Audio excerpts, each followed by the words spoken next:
সারাদিনে আর কোনো আমল করতে পারি আর না পারি, এই আমলটা সজ্ঞানে বিশেষ কোন বিপদ আপদ মুসিবত না হলে আমি আলহামদুলিল্লাহ এই আমলটা কখনো ছাড়ি না, প্রতিদিন করি আলহামদুলিল্লাহ। আজকেও শুরুতেও এই আমলটা আমি করে নিয়েছি। এই আমলটা আমরা অনেকে জীবনে আজকে প্রথম শুনেছি। আল্লাহ নবী সাল্লাল্লাহু আলাইহি সাল্লাম যে বলেছেন, সকালে পড়লে সারাদিন, সন্ধ্যা পড়লে সারা রাত, রাতে শোয়ার সময় পড়লে, বিশেষ করে রাতে মানুষ ঘুমন্ত অবস্থায় নানা রকমের ক্ষয়ক্ষতির আশঙ্কা থাকে, এই সব ধরনের ক্ষয়ক্ষতি থেকে আল্লাহর নিরাপত্তা এসে চলে আসে।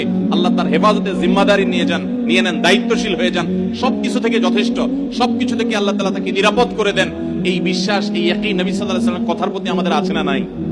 তাহলে এই সূরাগুলো আমরা আজ থেকে আমল করব তো ইনশাআল্লাহ। কোরআনে কারীমের এই শেষের 3টা সূরা এমন 3টা সূরা যে আমাদের প্রিয় নবী সাল্লাল্লাহু আলাইহি সাল্লাম সারা দিনে সবচেয়ে বেশি সংখ্যক বার যেই সূরাগুলোকে ওয়াজিফা হিসাবে, আমল হিসাবে পড়ার নির্দেশ দিয়েছেন কোরআনে কারীমের, সেই সূরাগুলো হলো এই 3টা সূরা।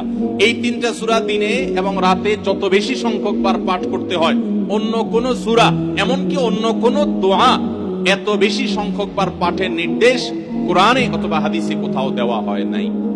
তাহলে এই 3টা সূরার মর্যাদা, এর কি মর্তবা, এর কি বৈশিষ্ট্য, এর কি মাহাত্ম্য আছে সেটা বুঝবার জন্য আর কিছুর প্রয়োজন নাই। এই একটি কথা যথেষ্ট যে দিন এবং রাত 24 ঘন্টার ভেতরে কোরআনে কারীমের এই শেষ 3টা সূরা, সূরা ইখলাস, সূরা ফালাক, সূরা নাস, এগুলোকে যত বেশি সংখ্যক বার নবী সাল্লাল্লাহু আলাইহি ওয়াসাল্লাম পড়ার নির্দেশ দিয়েছেন, তিনি নিজে পাঠ করতেন, এত বেশি সংখ্যক বার অন্য আর কোন দোয়া, আর কোন সূরা, আর কোন আয়াত, আর কোন কিছু পাঠ করার নির্দেশ আমাদেরকে কোরআন হাদিস দেয় নাই।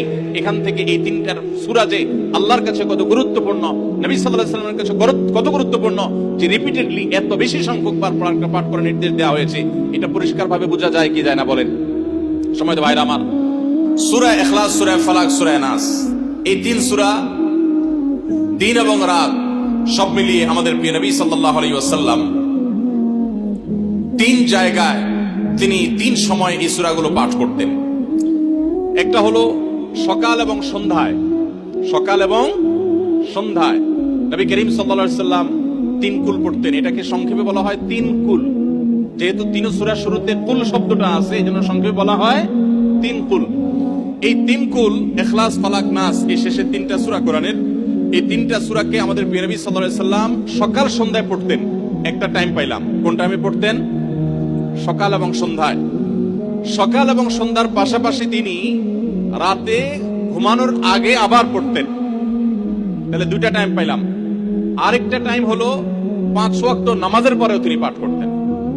তাহলে কয় টাইম হলো? 3 টাইম।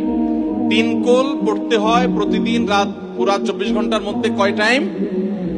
3 কুল 3 সময়ে পড়তে হয়। সকাল এবং সন্ধ্যা এবং রাত এই সময়গুলোতে পড়তে হয় প্রত্যেকটা 3 বার করে। 3 বার পড়লে কি লাভ হয়? নবী করিম সাল্লাল্লাহু আলাইহি ওয়াসাল্লামের পরিষ্কার হাদিস রয়েছে, যদি কেউ সকালে 3 কুল 3 বার করে পাঠ করে, সূরা ইখলাস 3 বার, সূরা ফালাক 3 বার, সূরা নাস 3 বার যদি কেউ পাঠ করে, সন্ধ্যার আগ পর্যন্ত সারা দিনের জন্য ওই পাঠকারী ব্যক্তি আল্লাহ তাআলার জিম্মায়, আল্লাহর হেফাজতে, আল্লাহর নিরাপত্তায় সে চলে যায়। যত প্রকার অনিষ্ট আছে, ক্ষতি আছে, দৃশ্যমান ক্ষতি, অদৃশ্যমান ক্ষতি, সব ধরনের ক্ষয়ক্ষতি থেকে এবং আকস্মিক বিপদ থেকে, মুসিবত থেকে আল্লাহ রাব্বুল আলামিন ওই ব্যক্তিকে হেফাজত করেন, যে ব্যক্তি ইয়াকিনের সাথে, ঈমানের সাথে, দৃঢ়তার সাথে আল্লাহ তাআলার কাছে প্রার্থনা করে এই সূরাটা সকালে 3 বার পাঠ করে। একইভাবে যে ব্যক্তি সন্ধ্যায় পাঠ করে, মাগরিবের আগে বা পরে, আসরের পর থেকে নিয়ে মাগরিবের আগে কিংবা এশার আগ পর্যন্ত পুরো সময়ের ভিতরে যদি কেউ এই 3 কুল 3 বার পাঠ করে, তো সারা রাত জুড়ে ওই ব্যক্তি, এই পাঠকারী ব্যক্তি আল্লাহ রাব্বুল আলামিনের নিরাপত্তায় প্রবেশ করে যায়। একইভাবে আমাদের প্রিয় নবী সাল্লাল্লাহু আলাইহি ওয়াসাল্লাম প্রত্যেক 5 ওয়াক্ত নামাজের প্রত্যেক ওয়াক্তের পর এই 3 কুল পাঠ করতেন একবার। কয়বার? একবার সূরা ইখলাস, একবার সূরা ফালাক, আর একবার সূরা নাস। তাহলে মোট দিন এবং রাতে কয় জায়গায়, কয় টাইমে এই সূরাগুলো পাঠ করতে হয়?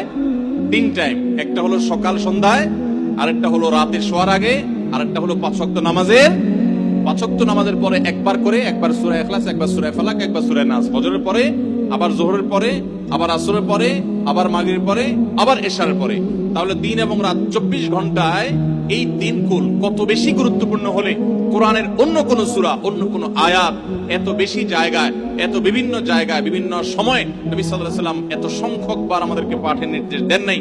এখান থেকে বোঝা যায় এই সূরাগুলো কত গুরুত্বপূর্ণ, কত প্রয়োজনীয় এবং কত ফজিলত এবং মর্যাদাপূর্ণ।